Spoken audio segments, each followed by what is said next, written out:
If you look at his life situations, the way life happened to him, it's a continuous series of disasters. Loses his kingdom, what is rightfully his, ends up in the forest, loses his wife, gets kidnapped, fights a brutal war which he's not interested in, brings back his wife, suffers very uncharitable comments about his wife from everybody around. A wife who was very dear to him, pregnant with 2 children, twins, takes her and leaves her in the forest, never sees her again in his life, and unknowingly ends up in a battle against his own children, fights a battle with his children, gets defeated by them, goes through the disgrace of that, endless disasters, and wife dies without he ever meeting her. But still, why? The significance of Rama is not the life situations. The significance of Rama is the way he conducted himself through this disastrous series of disasters that occurred to him, with how much gracefulness he conducted himself right through his life. With all the disasters happening, never once was he seen angry, never once was he seen cursing someone, never once was he seen freaking out, conducted everything gracefully. So people who are seeking liberation sought Rama. People who are seeking a graceful life sought Rama. People who understood, people who had the wisdom to see that external situations can go wrong any moment, just any moment. Oh, it'll not happen to us, is a foolish way to live. It'll not happen to me is a foolish way to live. Even if it happens, I will go through that gracefully is a wise way to live.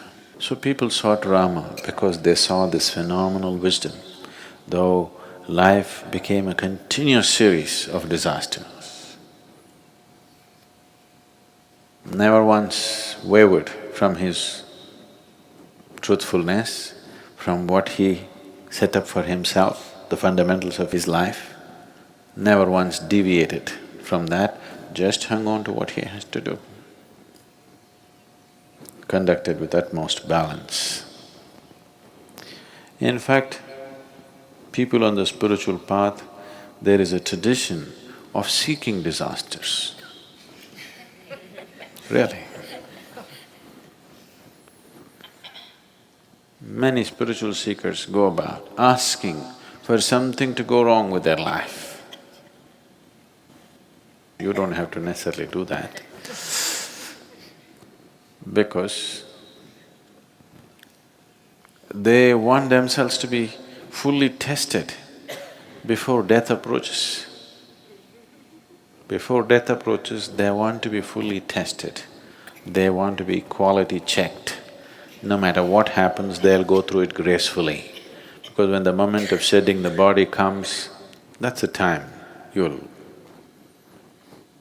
lose your balance. Everything is fine. When the moment of everything that you know as reality is going to slip off from your hands, that's the time when you lose your control a bit. So, people seeking disasters, like Akka Mahadevi goes about saying, "Oh Shiva, do this to me.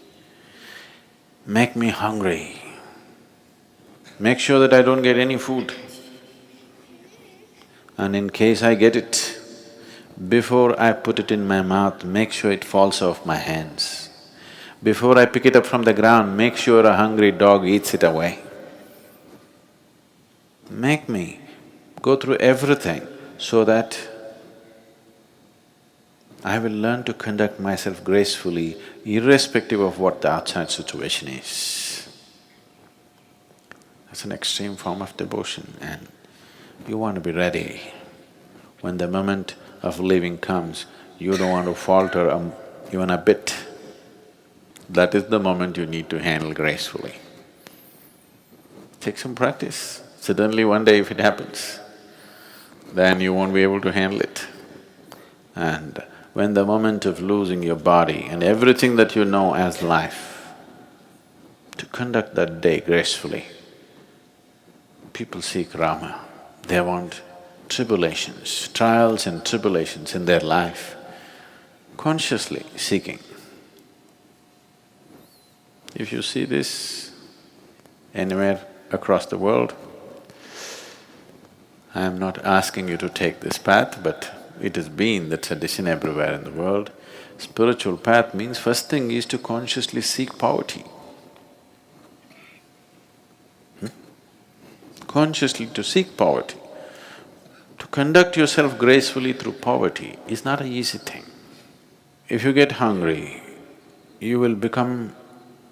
all sense of being human will be lost, you will become like an animal. When you're hungry, when you're angry, you're an animal, isn't it? To conduct that gracefully, you should see the yogis in India, they never ask for anything, they keep going. You can see they are hungry. They have not eaten for days sometimes, but they will conduct themselves so gracefully. Any number of them, some… I've seen any number of them. You offer them money, they won't take it. If you just offer one meal, they will take it. You offer money for one more meal, he won't take it, because he wants the challenge to be there in his life all the time. Because if I take money for 2 meals today, tomorrow I will logically convince myself, why not 10 meals? Then slowly I'll organize my whole life. Like, see, you have bought footwear for 3 lifetimes, just in case. If you have to come and walk the planet once again and once again, don't you have enough footwear for 3 lifetimes or 10?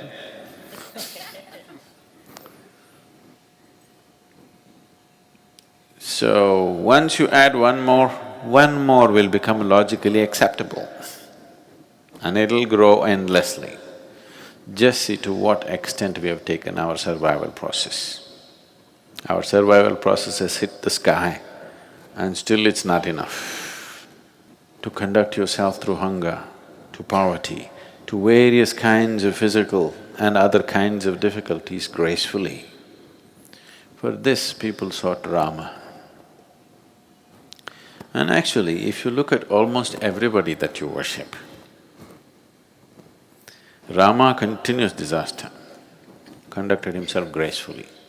Krishna, everything that he aspired for, what he wanted to create, his whole life was about bringing the political process and the spiritual process. He wanted to marry the political and the spiritual process. So he moved around with the kings and tried to bring spiritual process into their life, but it ended up in a disastrous war. Disastrous means horrible war it became. He tried to bring about something else, but something else happened. So we worship him. Jesus got nailed for very small things, but we still worship him. Not because of the success in their life, but for the gracefulness with which they conducted their failure, isn't it?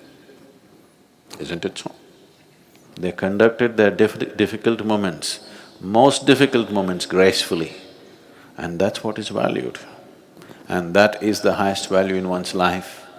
It's not the question of how much you have, what you did, what happened, what did not happen. Whatever happened, how did you conduct yourself? That is what determines the quality of who you are, not what happened in your life. You may make $1 billion because the market is doing well, okay? That doesn't mean anything. That's a social situation, isn't it so? So you're living in America and you're in a certain level of affluence, you go to Africa and they're in a certain level of poverty, you may think you're doing better, you're not doing better. In your society, you may be a failure. Yes or no? Yes? In your society, you may be a failure. In another society, you may look like you're a millionaire. It doesn't mean anything. It's a social situation. So all right, you can enjoy the comforts that come with it, but the important thing about the making of the human being is, whatever the situation, how gracefully can you handle it? So all these people,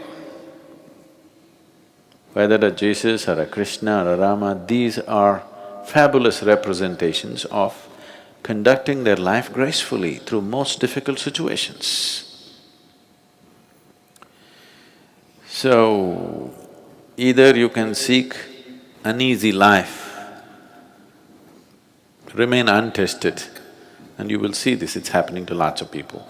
They look like perfectly fine till one big challenge came in their life, isn't it so? Are you not seeing this?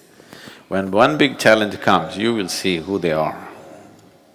When something that they expected did not go the way they think it should go, you will see they spill themselves all over the place. So the important thing is to bring this gracefulness into yourself.